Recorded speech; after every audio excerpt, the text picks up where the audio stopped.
Hi, welcome to Box on the Box Rec on Celluloid, Bot Brack for short. I'm Edward Box. Got some rock today, a random review, and it's AC/DC's For Those About to Rock. So this is their sophomore album with Brian Johnson. So at the time, obviously Back in Black had been huge. There was a lot of anticipation for this. I remember my brother's friend up the road from where we lived bringing it down. I remember the gold sleeve and then opening up and you've got that picture of them live in the gatefold. And then we listened to it and I really don't have a massive memory of that. I think we kind of moved on from DC. I think DC at that point. I think there was probably some disappointment with this album at the time, a little bit. Probably because AC/DC had come off the back of 4 incredible albums, 5 actually, if you include Let There Be Rock, Highway to Hell, Back in Black, if you want Blood, and of course Power Age. So it's always been in the shadow of those. It initially sold very well. It made #1 in the United States, their first #1 album, and probably sold about 6 million copies worldwide. But of course, was probably seen as something of a disappointment in respect that Back in Black sold so many copies. But what's it like? Let's kick it off. Coming back to it, I think it's a good record, and that's why I'm reviewing it.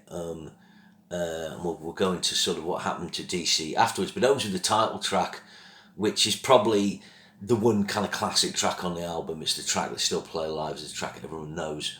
Great little chicken-picked intro from Angus. What you notice about this, I think, is how huge the guitars are.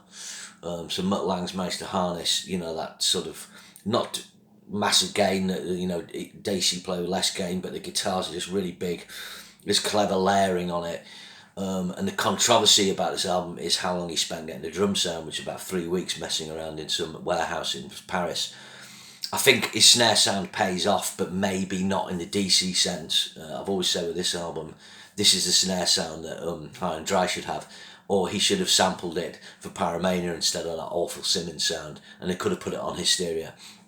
He manages to get Phil Rudd with a really big fat almost Bonhamish snare sound.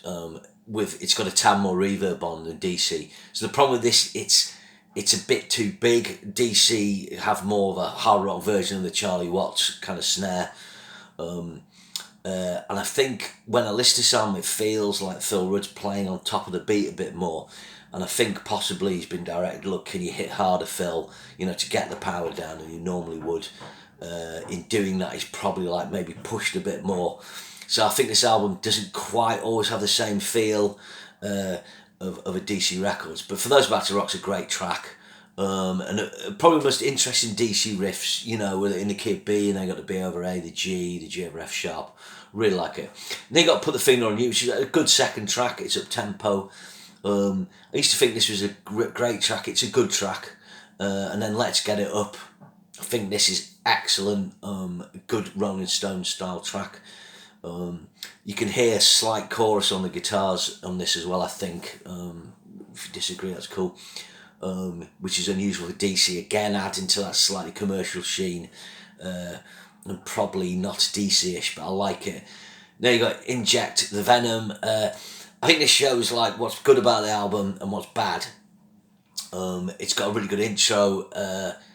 It's the verse is good, but then the chorus is quite cheesy. Inject the venom.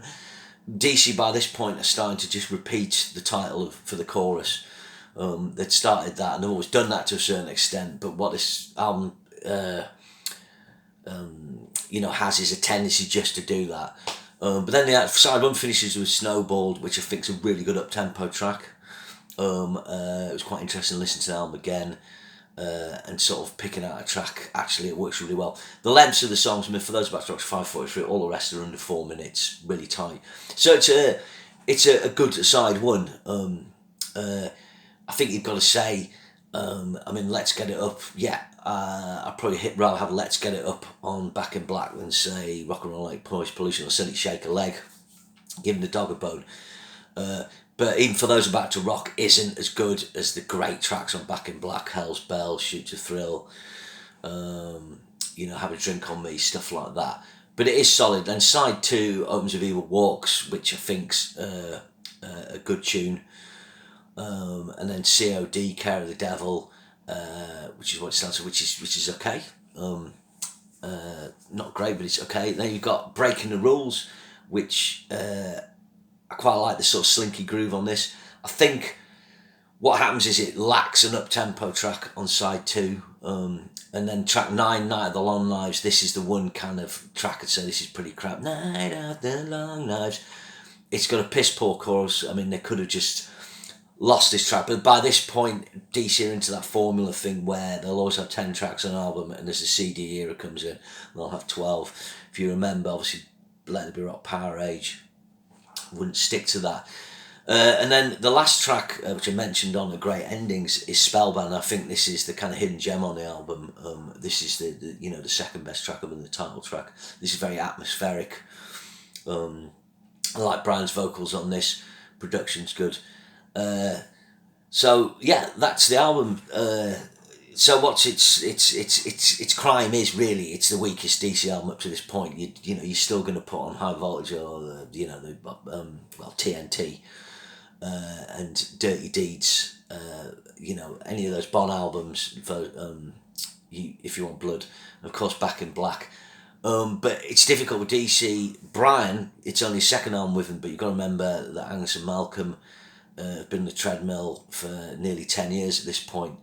So the fact that the quality of the material will dip a bit is to be expected, really. This album came out about a year and 5 months after Back in Black, so they would have done a big tour. There would have been a lot of pressure on. So from that point of view, I think they did a good job. It just probably needed, a couple of better tracks. But I'd give it a 7 out of 10, I think. That generally, looking at reviews, that tends to be where people put it. It is worth checking out. Even though production's probably too bombastic with DC, it is impressive, but this is what broke the camel's back. They didn't like McLaren's perfectionism, and they went on to produce themselves with, I think with George Vander again, Vander and Young, Harry Vander, George Young again with a Flick of the Switch on, which I'm going to review next in the random review series, so to speak. So it'll be interesting to compare that. Okay, so remember, share and subscribe, and I'll see you again soon.